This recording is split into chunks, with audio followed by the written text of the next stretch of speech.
Olá, meu nome é Luiz Gustavo Escada Ferreira, eu sou médico infectologista, eu me formei na Universidade Federal do Rio de Janeiro, minha especialização eu fiz no Hospital Emílio Ribas, em São Paulo, e hoje eu atuo no estado de Santa Catarina, na Divisão de Vigilância Epidemiológica, na gerência de zoonoses, e no Hospital Regional de São José, na Grande Florianópolis, como médico infectologista.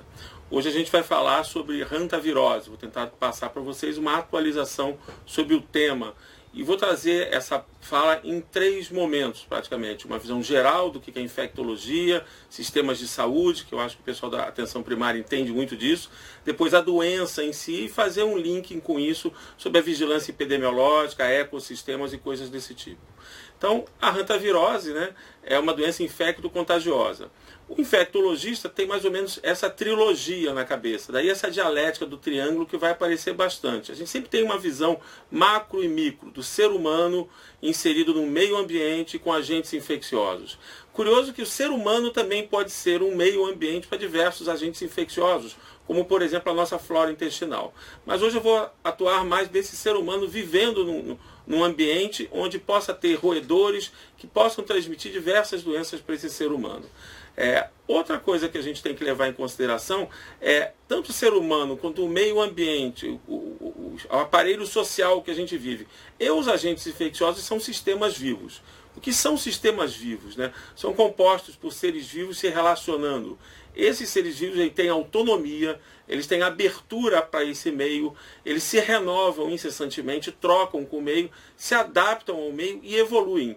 Todo sistema vivo transcende a si próprio. Se não fosse isso, a gente ia ser alga cianofícia, boiando no Pacífico, fazendo fotossíntese, feliz da vida. Não é o caso. Então, existe inerente aos seres vivos, aos sistemas vivos, evoluir. E essa evolução se dá por um processo extremamente dinâmico que não tende ao equilíbrio. Está sempre se renovando. Isso é importante a gente ter claro porque, sendo parte de um sistema vivo, o ser humano interage nesse sistema vivo, determinando coisas para o bem ou para o mal de si próprio ou do próprio sistema vivo. Também a gente tem essa visão sobre saúde e doença, tentando abrir um pouco a cabeça das pessoas que doença não é só uma coisa do corpo, né? A gente adoece e a gente melhora a nossa saúde de uma forma quase que incessante, naquele processo que eu falei de não equilíbrio extremamente dinâmico, tanto do ponto de vista físico, que eu vou falar em breve sobre as hantaviroses, também do ponto de vista psíquico-mental, padrões de comportamento, padrões emocionais que determinam muito alterações no sistema imune e também o componente espiritual do adoecimento e da melhora da saúde, que diz respeito às relações que eu tenho comigo mesmo e com tudo que me cerca. Então, espiritualidade ou condições sociais de interação. Se eu vou para a natureza e estrago a natureza, possivelmente isso vai causar futuramente algum problema que pode afetar a minha casa, a minha cidade. Tendo isso em claro, é assim que os infectologistas, de uma forma geral, veem o mundo, interagem com o mundo e tentam se adaptar ao mundo de uma forma não tão cruenta como o ser humano tem feito ultimamente. Então, trazendo de novo para aquela visão macro-micro, quando a gente for pensar em fazer alguma intervenção, a melhor intervenção possível é sempre no ser humano. Evitar ao máximo agredir o meio ambiente e tentar minimizar o impacto sobre os agentes infecciosos. Fruto disso é o que a gente observa hoje com as resistências de bactérias nas UTIs ou na comunidade, que se tornaram cada vez mais resistentes ao antibiótico pelo uso abusivo de antibióticos. O tema é hantavírus. A gente não tem medicamento para hantavirose, mas a gente tem a condição de preveni-la e diagnosticar precocemente. Então, toda a intervenção deve ser voltada para o ser humano. O meio ambiente, a gente tem que tentar agir nele, prevenindo ao máximo e manter os agentes infecciosos em equilíbrio entre si. Então, a gente está falando de ação no indivíduo com uma ação de tecnologia que pode ser educação, medicamentosa, mudança de ecossistemas e também a gestão disso. Então, sempre que a gente atuar para controlar ou prevenir alguma situação de saúde, a gente tem que ter a visão do indivíduo, da tecnologia que a gente vai aplicar e da gestão disso.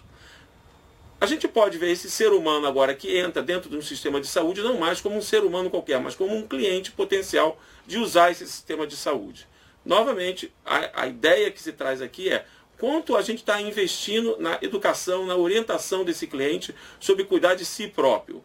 A maioria dos sistemas de saúde tendem a empoderar as pessoas para o autocuidado, para perceber que a saúde e a doença vem do dia a dia, do convívio, e não ir num hospital já adoecido. Então, muitas coisas a gente pode fazer para evitar que as pessoas adoeçam. Por isso, a intervenção no cliente. O meio ambiente, a gente pode ver o conteúdo social que essa pessoa vive. Então, toda intervenção pensando em indivíduo, em tecnologia de educação, ou de prevenção, ou medicamentosa, ou econômica, e a gestão disso, tem que ver esse indivíduo inserido no seu meio social. Sistemas de crenças, a família, o local que ele vive, se é uma área rural ou urbana. E por sim, a gente pode também mudar essa trilogia. No agente, a gente colocar um sistema de valores. Valor do ponto de vista de custo financeiro, mas valor também do ponto de vista de o que se agrega naquela tecnologia, o que se agrega naquela intervenção. O que vai mudar naquela população, eu construir um posto de saúde, um hospital, ou fazer uma intervenção agrícola. Tudo isso tem que se levar em consideração, porque a saúde permeia também os ecossistemas e permeia a vida das pessoas. Não é uma coisa separada, saúde, educação. Por isso que em situações como doenças emergentes, como a hantavirose, a gente tem que repensar a forma como a gente está atuando na comunidade e tentar otimizar os recursos que a gente tem. Dentro dessa visão sistêmica, né, eu trago aqui para vocês, no momento em que eu vou intervir no cliente, para ele ter uma melhor experiência do cuidado, no ambiente social, familiar, urbano ou rural que ele vive, e o valor agregado desse atendimento, e o custo desse atendimento, as premissas básicas de Barbara Stafford, já que eu estou falando para pessoal da atenção primária, onde o acesso tem que ser garantido, e esse acesso hoje mudou muito. Por exemplo, eu estou aqui falando para vocês, uma webconferência, eu estou educando. Antigamente você tinha que comprar um livro e ler, né? Hoje tem acesso através da rede social a diversas capacidades de pegar resultado de exame, entrar em contato com os profissionais de saúde. De qualquer forma, o acesso não diz respeito só a procurar o serviço de saúde, né? Existe também o acesso à informação, que eu vou, no final dessa fala, eu vou mostrar uma coisa bem simples que a gente pode fazer para educar a nossa população. De qualquer forma, esse cliente, dentro desse sistema de saúde que tem acesso, ele vai ter que ser acompanhado longitudinalmente, ele e a família dele, para ver que intervenções podem ser feitas para prevenir grandes problemas, como, por exemplo, mudança da plantação que a pessoa está tendo na casa, guardar alimentos de forma inadvertida, né? Então, a gente tem que tentar integrar o acesso, o acompanhamento daquele indivíduo, daquela família, com também de forma integrada. O que vai trazer de benefício, prevenção, orientação educativa e diagnóstico precoce nos casos de doença. E, por fim, isso não vai funcionar nunca se não tiver uma coordenação. Então, um time, um grupo de pessoas que vai coordenar a saúde daquela população. É para isso que os sistemas de saúde têm que rumar, porque senão as pessoas vão, pela cabeça própria delas, procurar ajuda no lugar mais fácil que existe, que é o pronto atendimento, que é feito para tratar coisas como urgência e emergência. E a gente está falando aqui de zoonose. É uma coisa que de vez em quando aparece, se manifesta, mas que está todo dia presente no meio que a gente vive, urbano ou rural. Trazendo uma referência internacional, eu trago isso aqui, que tem o mesmo foco, que é o International Health Improvement, que é uma entidade que tem coligação com a Organização Mundial de Saúde, que ele persegue esse triplo objetivo, ou triple M, onde o cliente, o valor social desse cliente, da família, e o valor do cuidado e financeiro disso deve ser feito com aquelas premissas de forma integrada e coordenada por aquele time. Então, qualquer ação que a gente for feita para aquela população, para aquele indivíduo, tem que ter isso bem claro. Nós vivemos um sistema onde a saúde, a educação, a atividade econômica, rural ou urbana, está tudo integrado. Então não tem como separar isso. Por isso, muitas vezes acontecem doenças emergentes, como a hantavirose aconteceu há um tempo atrás, a zika aconteceu recentemente e chikungunya, porque esse sistema não está integrado e não está funcionando. Então essa é a visão primeira que eu gostaria de passar para vocês sobre infectologia, ecossistema, micro-organismos e sistemas de saúde que tem que rumar para uma forma integrada, não só o médico, o enfermeiro, mas veterinários e por aí vai, professores e a própria população. A hantavirose, por si só, é uma doença aguda, é uma zoonose, é transmitida dos roedores, o vírus, para os seres humanos, né? Ela é causada por um vírus extremamente simples, é um vírus de RNA, que pertence a essa família Bunyaviria, que, na verdade, tem esse gênero hantavírus. Os hantavírus pertencem aos arbovírus, que o arbovírus a gente conhece muito bem, dengue, febre amarela, chikungunya. esses vírus são transmitidos por artrópodes. O hantavírus não precisa de um inseto para transmissão, é o único arbovírus que não precisa disso. De uma forma geral, ele pode causar uma doença assintomática, uma doença febril aguda, autolimitada, que é mais incomum, ou formas clássicas. Foi inicialmente descrito na Coreia, por isso o nome da doença chamada hantavirose, foi descrito nessa região do rio Hantan, uma febre hemorrágica com síndrome renal. Esse tipo de doença a gente não tem na América. Na verdade, a gente tem uma outra síndrome, que é a síndrome cardiopulmonar causada por hantavírus. Então, para vocês verem que é um vírus que pode causar doenças diferentes, vinculados a roedores diferentes e a população expostas diferentes. Basicamente, eu vou falar sobre a síndrome cardiopulmonar associada aos hantavírus. De uma forma geral, esses hantavírus, eles vivem em roedores silvestres, né? Esses roedores pertencem à família Muridae e à subfamília Sigmodontina. E tem mais de 430 tipos diferentes de espécies de camundongos e ratos. O habitat natural desses ratos são rurais. Campos, matas, silos, lavouras. São pequenos ratinhos, não são aquelas ratazanas grandes que a gente está acostumada na cidade. Ou podem viver em região periurbana, porque muitas vezes a atividade agrícola rural está em volta das cidades. Cada vírus, cada hantavírus, estão sendo descritos cada vez mais, parece ter um roedor que ele se adapta mais para conviver e para se replicar. Aí estão exemplos de possíveis roedores. No caso, Oligorhizomes nigrites é o mais frequente de transmissão de hantavirose no sul, que é conhecido como o rato da taquara, e na região centro-oeste e norte é o Necromis lasiurus, que também é conhecido como o rato do capim ou da cauda peluda. São pequenos ratinhos, né, os camundongos, né, que eles possuem o vírus nele, não adoecem por causa disso. Então, a epidemiologia dessa doença, sim, o hantavírus em si não causa doença nenhuma no roedor, no hospedeiro natural. Ele é excretado em grande quantidade na urina, nas fezes, também pode ser na saliva. Esses ratos, eles têm vida curta, eles vivem 2 anos no máximo, né? E eles, na verdade, ficam portadores desses hantavírus habitualmente pela vida toda. A transmissão entre os roedores é feita através de brigas ou mordeduras entre os ratos, sendo que os machos são mais responsáveis pela transmissão por questão de luta do território. Se a gente fizer enquete sorológica em outras espécies, como cães que vivem caçando esses ratinhos, eles vão se mostrar positivos para hantavírus. Mas o cão não transmite o hantavírus para o ser humano, nem adoece com o hantavírus. Esse vírus, como eu falei, é um vírus de fita simples, envelopado, de diversas espécies de cepas de hantavírus existem, são extremamente sensíveis a desinfetantes comuns, como álcool, hipoclorito ou fenólicos, né? No ambiente, ele fica viável por semanas, principalmente se abrigado da luz solar, né? A transmissão acontece pela inalação do vírus presente na urina, mas principalmente nas fezes e na saliva desses roedores que ficam depositados no meio ambiente. Então existe, quando você manipula o ambiente, a formação de aerosóis onde o vírus é inalado, que pode estar presente nas fezes, na poeira, ou mesmo contato com esse material em mucosa, ou raramente mordeduras de ratos podem transmitir, né?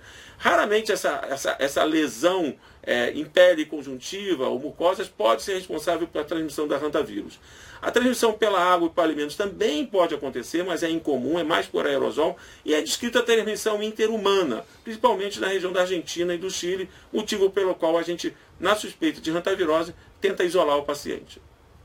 Então, esse é um desenho explicando, quando você tem um aumento da chuva e de comida, na verdade você tem uma multiplicação dos roedores, que eles, como têm vida curta, eles entram em atividade sexual deles quando você tem abundância de alimentos, e com abundância de alimentos, mais roedores, o hantavírus se espalha no meio ambiente, a pessoa vai entrar em contato com esse hantavírus, possivelmente manipulando as excretas desse rato, que ele nem percebe que está no meio ambiente.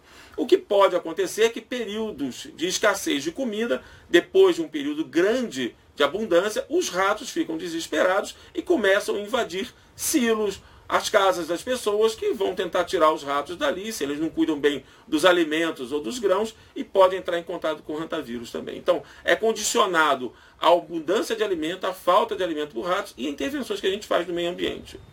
A transmissão do vírus, né, no momento que se entra em contato com o vírus, em torno de 3 a 60 dias, em média 2 semanas, a pessoa pode desenvolver a doença.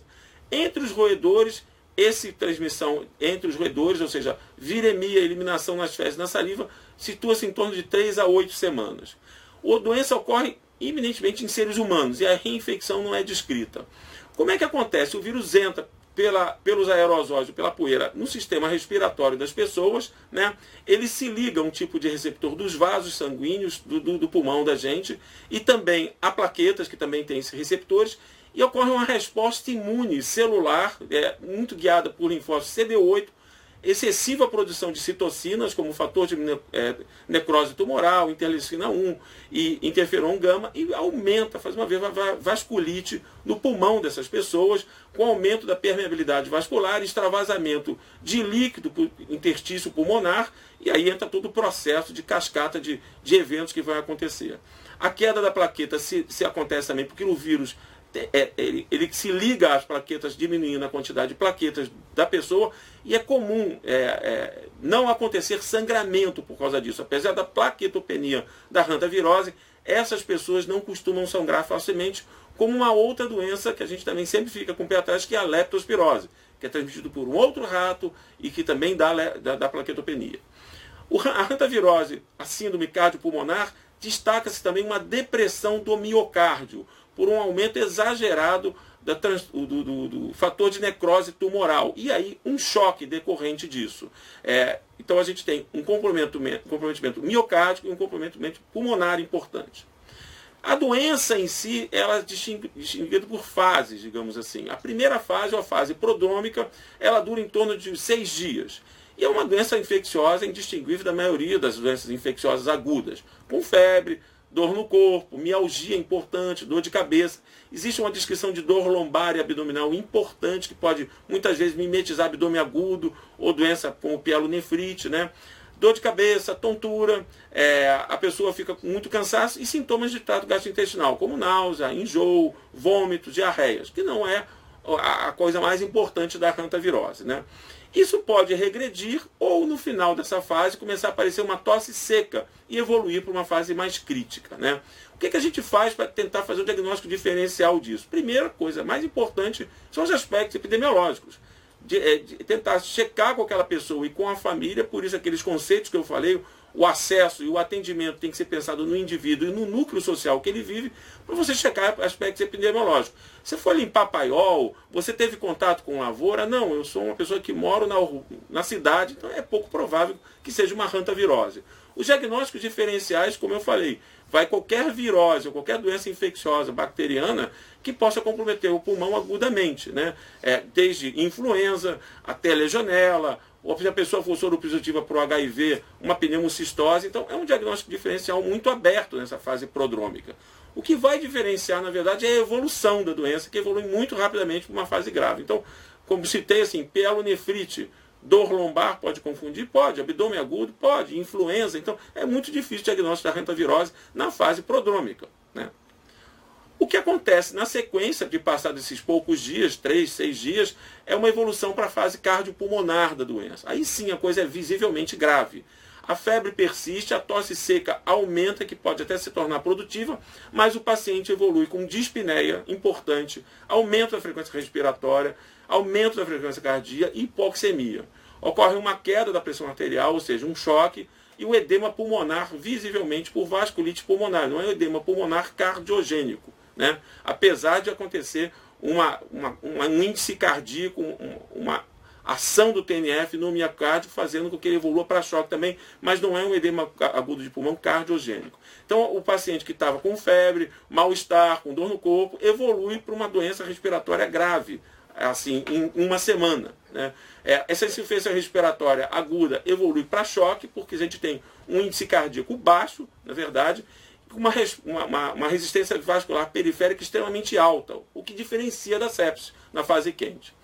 A disfunção renal da hantavirose pode acontecer, mas é muito mais associado a isso do que a uma lesão renal típica pelo hantavírus, diferente da outra doença que o hantavírus causa lá na Ásia, que dá insuficiência renal mesmo. Aqui na América não é bem assim. Habitualmente a área cardíaca está normal e o raio-x vai apresentar as alterações que eu vou mostrar depois. Essa fase é caracterizada por uma elevada mortalidade, né? 45%, e o diagnóstico diferencial vai cair com as doenças agudas infecciosas ou não, que comprometimento pulmonar importante. Então aí está um gráfico mostrando os principais sintomas dessa doença: febre, dispneia, taquicardia, né? Indisposição na fase inicial, depois o choque, a hipotensão e menos comumente hemorragias, diarreia e por aí vai. Esse gráfico simplifica mais ou menos o que eu falei das duas primeiras fases. Inicialmente você tem a febre e a indisposição e a dor de cabeça, e logo na sequência, ali, se a gente for olhar ali para baixo, no quarto, quinto, sexto dia, começa a aparecer uma dispneia que evolui para a gravidade, a hipotensão, a taquicardia, e na parte final do gráfico, um hematócrito elevado, que é típico da hantavirose, ou seja, hemoconcentração, plaqueta diminuída, hipóxia, e na verdade a creatinina tocada ou elevada, né? Esse é um pulmão de uma pessoa que está sofrendo de síndrome cardiopulmonar por hantavírus. A gente pode ver um infiltrado micronodular que dificulta muito a troca de gases, daí a hipóxia é importante, né? A evolução de um outro caso de hantavirose, né? O infiltrado pulmonar piora, a pessoa vai, obviamente, para a UTI, mas pode haver a recuperação do caso, que se distingue agora as outras duas fases. Depois que sai daquele quadro agudo, lembrar que a mortalidade é elevada, 45%, até mais às vezes, existe uma fase diurética, que corresponde mais ou menos à reabsorção de todo aquele líquido que foi para o intestino pulmonar e para o corpo da pessoa, e um aumento importante da diurese, né? Essa resolução da febre acontece, o choque melhora e normaliza a resistência vascular periférica e a permeabilidade vascular. E por fim, a convalescência, que pode durar até 2 meses, é uma doença extremamente catabólica, as pessoas emagrecem, mas ela não costuma deixar sequelas. Ela pode deixar a pessoa prostrada, cansada há muito tempo, e as alterações hemodinâmicas elas são corrigidas. Então, um exemplo do que eu comentei, e umas alterações de laboratório já nesse gráfico. Nos pródromos você vai ter muita febre, mialgia. No final do pródromo, edema pulmonar, né? O choque se instala já na doença cardiopulmonar, né? E você vê que passando a fase final da doença cardiopulmonar, a gente tem a diurese entrando na fase de convalescência, onde a diurese vai diminuindo. O que você tem de característica laboratorial, você está em breve, a presença de linfócitos atípicos. A gente não pode esquecer que é uma virose. Apesar de diminuir plaqueta, aumentar o hematócrito, é típico da hantavirose, tocar as transaminases, LDH, largar TAP, você tem linfócitos atípicos com leucocitose muitas vezes. Então, o laboratório da hantavirose é mais ou menos esse. É uma doença aguda, então se espera leucocitose, e a primeira célula que vai resolver alguma coisa no nosso corpo são os neutrófilos. Então você tem leucocitose com desvio à esquerda, com neutrofilia, né? Queda de linfócito, uma linfopenia, mas a presença de linfócitos atípicos é uma coisa bastante incomum na maioria das doenças infecciosas agudas. Às vezes o linfócito atípico é até maior que 10%. A plaquetopenia, que não costuma cursar com sangramento, e o hematócrito elevado é uma chave para esse diagnóstico. O infiltrado pulmonar é visível, intersticial, como eu mostrei, e vai ser acompanhado de hipóxia. Aumento da LDH, é óbvio, né? E alargamento do TAP, com uma coagulopatia assim instalada. As transaminases geralmente são tocadas, e a gente tem queda da albumina, queda da proteína, proteinúria e acidose metabólica. Então você pode perceber que é um paciente bastante grave e instável. Como é que se pensa nisso, né? Um indivíduo previamente saudável, sem febre, sem nada, se ele tem uma epidemiologia para hantavirose, né, você faz um raio-x de tórax com urgência. Se o raio-x for normal, ou tiver um aspecto lobar, é pouco provável que seja hantavirose. Agora, se tiver um infiltrado pulmonar, né, você tenta fazer um hemograma com urgência.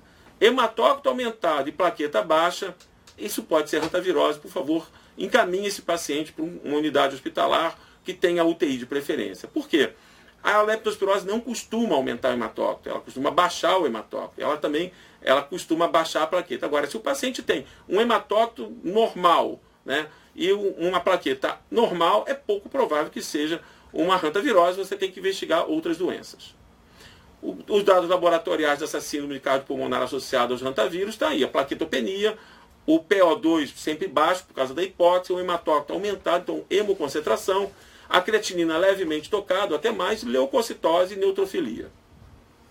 O diagnóstico diferencial que a gente tem que estabelecer por essa doença, como eu já citei, um quadro clínico comparativo, exposição a risco presente, antecedentes de exposição a roedores, atividade rural que a pessoa faz. Uma pessoa na fase de pródromo estava saudável, começa com febre, que evolui para insuficiência respiratória, edema agudo do pulmão não cardiogênio, em uma semana de doença, pensar em hantavirose. Se tem, então, atividade rural, um quadro clínico, e no laboratório você tem neutrofilia, com desvio à esquerda, aumento do hematócrito importante, O VHS não costuma aumentar muito. As plaquetas caem, mas você não observa sangramento como se observa em muitas das viroses e até na leptospirose. A presença de linfócito atípico, o raio-x inicialmente normal, que evolui com infiltrado, você deve pensar em hantavirose, encaminhe esse paciente para uma unidade. Então, apresento aqui um diagnóstico diferencial entre a síndrome cardiopulmonar da hantavirose, tem epidemiologia. Lembrar que a epidemiologia, o ratinho não é uma ratazana e as regiões geralmente são secas, né, por causa dos aerosóis. Na leptospirose, geralmente, o rato é mais urbano ou é rato do banhado e tem sempre um componente de ter entrado em contato com a urina do rato, cantado com a água. Então, esse diagnóstico diferencial já é epidemiológico. O pulmão da hantavirose é exudato, né, pela vasculite que acontece. O pulmão da leptospirose sangra. Isso é diferente. A gente vai entubar o paciente, um está com sangue e o outro está sem sangue. O hematócrito na hantavirose é elevado, na leptospirose geralmente é normal ou baixo. Você tem linfócito atípico na hantavirose e neutrofilia muito importante na leptospirose. O VHS na hantavirose está tocado, levemente alterado, enquanto que o VHS na leptospirose está bastante elevado. Ambos determinam plaquetopenia, sendo que é incomum a hantavirose causar sangramento. Como é que se faz o diagnóstico laboratorial dessa doença? Bom, o quadro clínico, você pensou, tem que tratar como, eu vou mostrar já já como é que se trata isso. Através da detecção de anticorpo IgM de captura. Na fase aguda, tanto prodrômica quanto a fase cardiopulmonar, é extremamente positivo esse anticorpo. Tem alta sensibilidade e pode ser detectável até 60 dias depois da instalação do quadro. A gente tem feito esses anticorpos já agora no LACEN de Santa Catarina. Se pode fazer também uma IgG pareada, mas isso se presta muito para estudar cepas de vírus e espécies que possam estar envolvidas na transmissão do vírus. É mais trabalho de campo e de pesquisa. Você pode também detectar o vírus através de PCR, mas isso se presta muito a diagnóstico pós-óbito ou quando você não conseguiu coletar a sorologia dos pacientes ou de tecido ou coágulo, né? Você pode tentar detectar, mas tem um período curto de viremia dessa doença, até 7 dias de doença. E para coletar material pós-óbito, você tem até 8 horas para fazer isso. Então, o tratamento dos casos suspeitos de hantavirose, se você tem essa suspeita, você tem que transferir esse paciente para um hospital que tenha UTI, né, de preferência, porque a evolução é muito drástica. Você tem que tomar cuidado com o transporte, por exemplo, a condição de suporte vital. São pacientes extremamente catabólicos e cansados, são pacientes que não podem receber volume, porque isso vai fazer piora da insuficiência respiratória dele. Lidar com a biossegurança, usar máscara, que pode não ser uma hantavirose, pode ser uma influenza, e você não sabe, então usa a máscara N95. Essa instabilidade hemodinâmica tem que ser vista durante o transporte, a hidratação cautelosa, insuficiência respiratória vai se instalar, e muitas vezes o paciente está em área rural e vai para um centro urbano, então esse transporte tem que ser muito bem feito, né? E a oxigenoterapia está bem indicada sempre. No tratamento da hantavirose, que se tenta fazer um balanço hídrico negativo, ou zerado, porque todo líquido a mais que eu der para esse paciente vai para o pulmão dele e vai piorar tanto o choque quanto também a insuficiência respiratória. Você usa cardiotônicos para melhorar a função cardíaca sem necessidade, muitas vezes pode piorar a função cardíaca. O oxigenoterapia está bem indicada. O corticoide usado precocemente parece que ajuda, tem alguns trabalhos no Brasil que demonstraram isso. Antibiótico, o antibiótico não serve para nada na hantavirose, não age no hantavírus, mas como diagnóstico diferencial de uma doença grave aguda, pulmonar também indicado, e assim que você tiver a confirmação da doença, retirar o antibiótico para não fazer superinfecção. Existem alguns estudos demonstrando a eficácia da ribavirina injetável, a gente não tem isso no Brasil, e na gestação poucos casos são descritos, se orienta a evitar aleitamento, no caso das mães posteriormente. A precaução com contatos e aerosóis nos pacientes que foram internados com hantavirose no transporte. Apesar de raríssimas descrições de transmissão interhumana, como aconteceu na Argentina, se recomenda, na suspeita de hantavirose, usar a máscara bico de pato, que é aquela N95. As evoluções do quadro de hantavirose, como vocês podem ver por esse slide, um levantamento de casos que aconteceram em 98 a 2005 no Triângulo Mineiro, você mostra que a letalidade é alta, de uma doença que predomínio maior no sexo masculino, talvez possivelmente para a atividade rural, mas com uma letalidade chegando a 35% e até mais do que isso, 50%. Então uma letalidade de 40% em média, uma doença muito grave. Agora eu vou entrar na última fase da fala, onde eu vou tentar linkar aquilo que eu falei inicialmente com a doença. Como é que a gente pode, então, atuar de forma sistêmica e integrada? Através da vigilância epidemiológica, né? Qual é o objetivo da vigilância epidemiológica? É criar um sistema sentinela, onde que todos os casos suspeitos vão ser investigados, se levantar fatores de risco e medidas de controle, principalmente para os roedores. Para isso, a gente tem que admitir que a hantavirose é uma doença de notificação compulsória, por dois motivos. Porque determina elevada mortalidade e porque a gente tem conhecimento muito incipiente da epidemiologia. Se a gente for pensar 20 anos atrás, a gente nem pensava nessas coisas quase. A gente já teve alguns casos de hantavirose em Santa Catarina, como eu vou mostrar, em vários estados da federação, que preocupa muito que se dissemine isso, principalmente se a gente muda os ecossistemas com as práticas agrícolas. Uma suspeita de hantavirose é feita no quadro clínico. Suspeitou, você notifica. Esse quadro vai ser confirmado se o laboratório, o ELISA, IgM ou o PCR, o que você conseguir confirmar isso. Agora, o laboratório específico vai confirmar. Agora, você também pode fechar esse quadro com critério clínico epidemiológico, se o laboratório não conseguiu ser realizado. O que é importante é fazer um mapeamento geográfico dos casos e dos vírus relacionados e dos roedores que estão envolvidos nisso. Para quê? Para atuação de forma preventiva, porque a gente não tem tratamento para essa doença e muito menos vacina. Então os controles dos roedores se dá muito mais por cuidado com os alimentos que a gente deixa no nosso ambiente, os resíduos que a gente elimina dos ambientes, o lixo que tem que ser bem armazenado ou enterrado, os plantios que não podem ficar muito perto da casa porque atrai roedor. Se você está na área rural e deixou a colheita lá na área rural, no meio da noite, possivelmente os ratos vão para lá. Se você manipular, depois você pode inalar aerosol com rotavírus das fezes do gato. Então, o processo de desinfecção de um ambiente que estava fechado e que poderia ter ratos ali dentro é importante. Quando você entra nesse ambiente, é importante deixar arejar esse ambiente. E a desinfecção dos ambientes tem que ser feita com muito critério.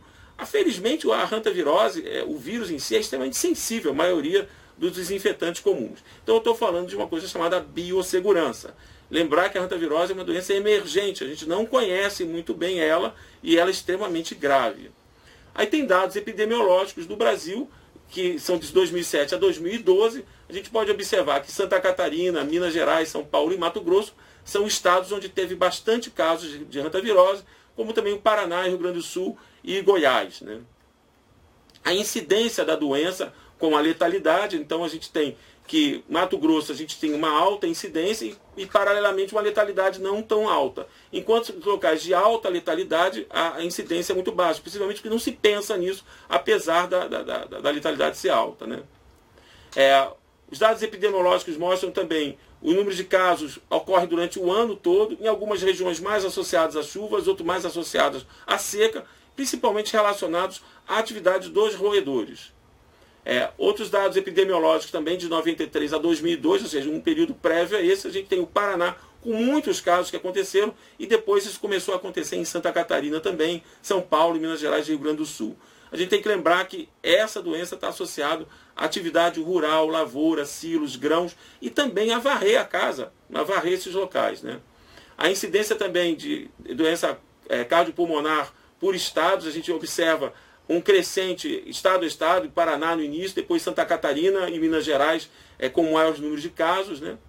E aqui são dados de Santa Catarina, a gente pode observar que as regionais que têm maior número de casos registrados é Florianópolis e Concórdia, Chapecó, Rio do Sul. E aqui em Florianópolis se destaca muito a serra, aqui que a gente tem a floração da taquara, o aumento de produção de roedores por causa disso, e na Concórdia, no oeste de Santa Catarina, pela produção de grãos também, né? Outros dados epidemiológicos que eu trouxe lá da vigilância epidemiológica, de 2007 a 2016, você teve um aumento do número de casos no meio rural, visivelmente comparado ao meio urbano, né? Principalmente de 2011, 2013, 10 casos.